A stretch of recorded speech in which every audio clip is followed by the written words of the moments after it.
दुलाराय बर' फरायसा आफादनि नैबे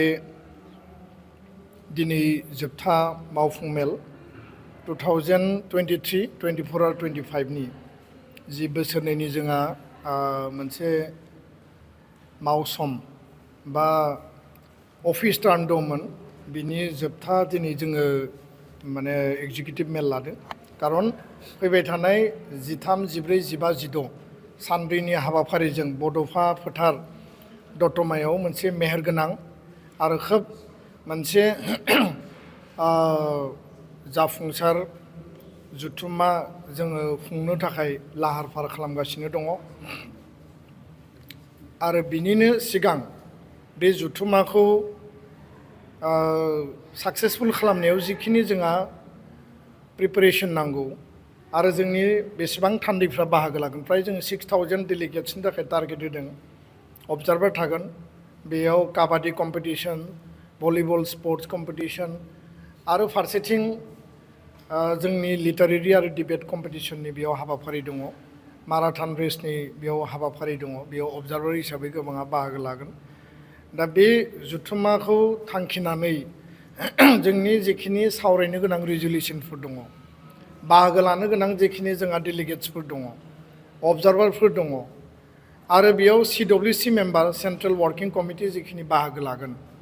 बे गासैखौबो दिनै जोङो फिदै रिभिउ खालामनानै जों सावरायदों आरो बे हाबाफारियाव जोङो आगुनि जोंनि अरुणाचल प्रदेश स्टुडेन्ट इउनियननि आगुनि आफादगिरि बड'लेण्ड सोमावसारनायाव बड'फाजों मैखोमै बिफाव लानाय बर'नि सार्थआव बा ट्राइबेलनि इन्ट्रेस्टआव निना कादु बिथांखौ जों हांख्रायदों आरो जोंनि बोसोनगिरि खुंथा सरगियारि बिथाङा डेलिगेटखौ बेखेवनानै होगोन दा जोंहा देंखो मोसानायथाम कालचारेल कम्पिटिसन दङ जायनि गेजेरजों दिनै बर'नि देंखो मुलुगाव कालचारनि बिथिङाव मेथाइ खननाय बिथिङाव दैख्रं खुंगुर बिथांनि मुङै जि देंखो मोसानायथाम दङ मोजां मोजां मेथाइ खनगिरि जोङो सोरजिनो हादों बे जोंनि मोनसे हारिनि मोनसे रिसर्स आरो बे मोनसे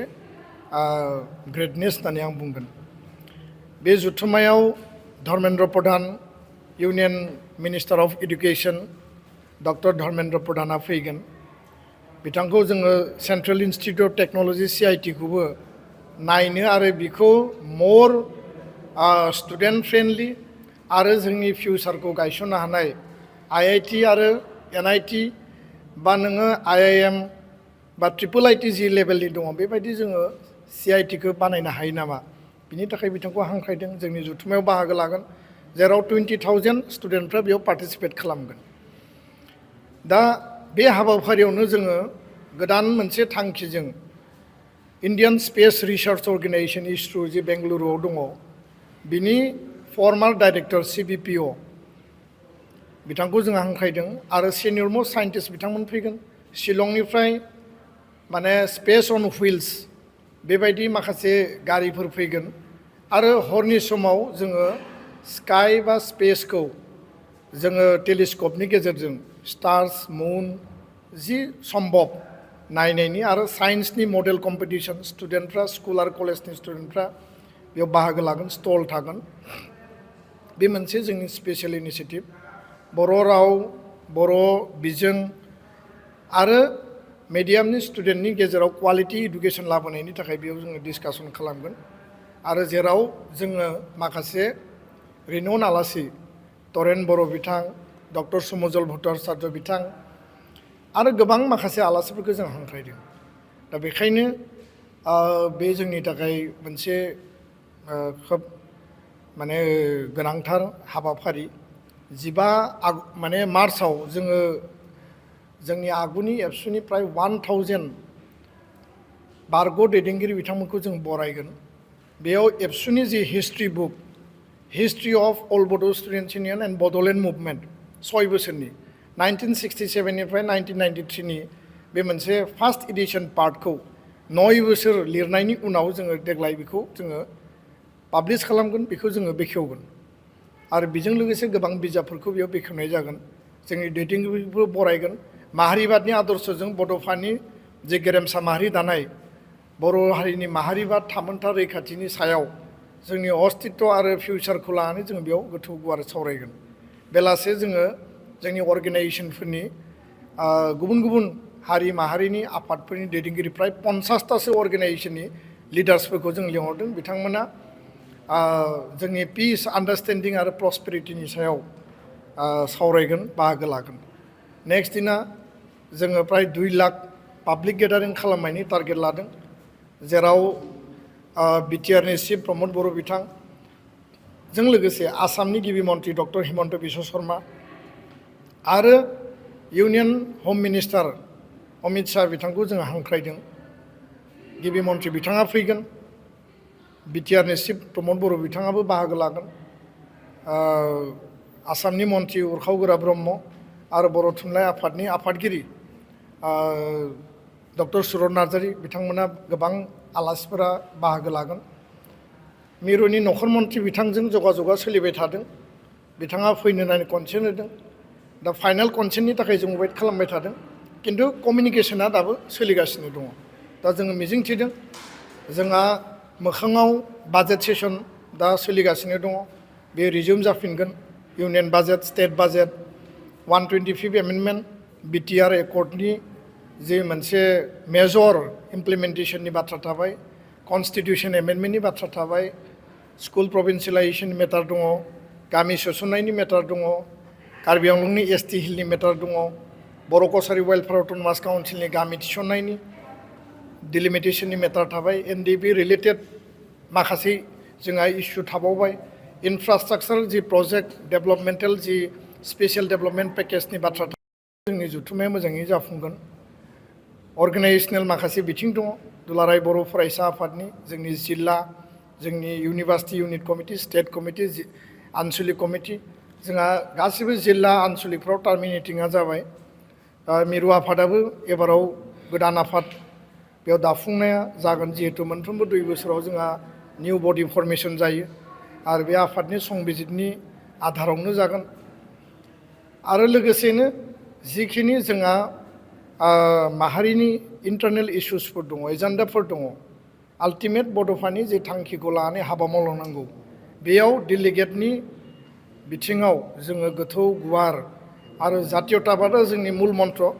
माहारिबादखौ गारनानै एबसुआ मालाबाबो जिरायनानै थायाखै आरो माहारिबादनि आधारावनो हारि दानायनि थाखाय बड'फानि आदर्शजों दुलाराय बर' फरायसा आफादा 58 इयार्स जों खामानि मावबोबाय आरो जोङो थैथां मावलांगोन बेखिनियानो आरो नभेम्बर दाननि 2024 दा 25 रेलवे मिनिस्ट्रि आरो रेलवे बोर्ड बे मोननैबो माने डिपार्टमेन्ट बा मन्त्रालया जइन्ट डिस्कासननि गेजेरजों एनेक्साराव थानाय बिटिआर बे एकर्डनि गेजेरजों रेलवे कोच फेक्ट्रि बेखौ गायसननायनि थाखाय बा मेनुफेक्सारिं इउनिट गायसननायनि थाखाय 300 कोटि थाखा एलटमेन्ट होदों आरो बे एलटमेन्टनि आधाराव बासबारियाव जिहेतु मोनसे लकेसन प्रपज खालामनाय जादोंमोन बे लकेसना जथेस्थ प्राय 2000सो बिगानि बेयाव मोनसे बिटिआर काउन्सिलनिफ्राय लेन्डनि थाखाय प्रपज खालामदों जिहेतु बेयाव माने बे लेन्डस्केपखौ बे मेनुफेक्सारिं इउनिटनि थाखाय बाहायनांगौ आरो बाहायनांगौनि थाखाय काउन्सिला जिखिनि माखासे अफिसियेल वर्क दङमोन बिनि थाखाय अलरेडि खामानि मावनाया बै समनिफ्रायनो सोलिबाय थादों दा एडभान्टेज आसामनि मोनसे हाबाफारिनि गेजेरजों इउनियन मिनिस्टार अफ रेलवे एफेयार्सनि जाय मन्त्रि अश्विनी बैष्णबा दाख्लै फैनानै बुंदों जे नैबे क'क्राझारनि बासबारियाव एडभान्टेज आसामनि गेजेरजों 300 कोटि थाखा रेलवेनि मेनुफेक्सारिं इउनिट बानायगोन होननानै बिथाङा घोषणा होदों बे माने लेटार होनायनि हाबाफारिया 26आवनो जादों आरो बिथाङा स्वयं आसामाव फैनानै एडभान्टेज आसामनि गेजेरजों बे इउनिटखौ घोषणा होदों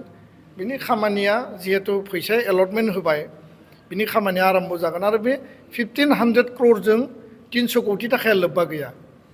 बेखौ स्पेसियेलि रेलवे डिपार्टमेन्टआनो बा रेलवे मन्त्रालयानो आलादायै बे पेकेजखौ होदों बेथ' जोंनि थाखाय मस्ट वेलकाम जों बरायदों फारसेथिं जोंहा थोंजोङै नङाबाबो खेंसालियै क'क्राझारनिफ्राय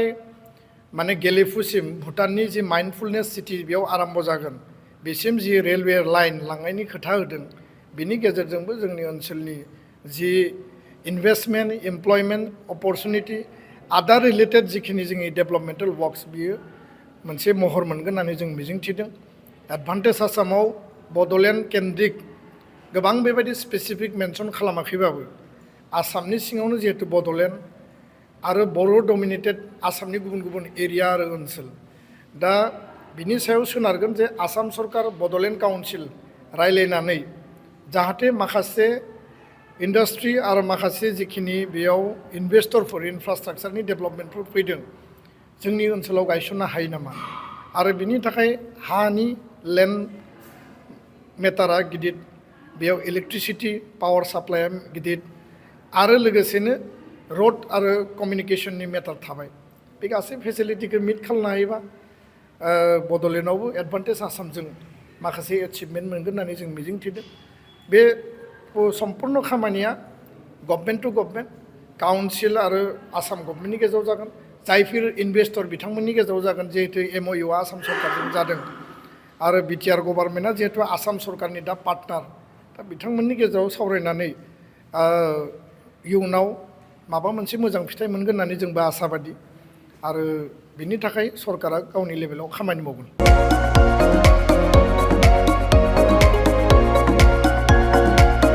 क'क्राझार सहरनि गथ'सा लाइमोनफोरनि थाखाय गोजोनथाव खौरां।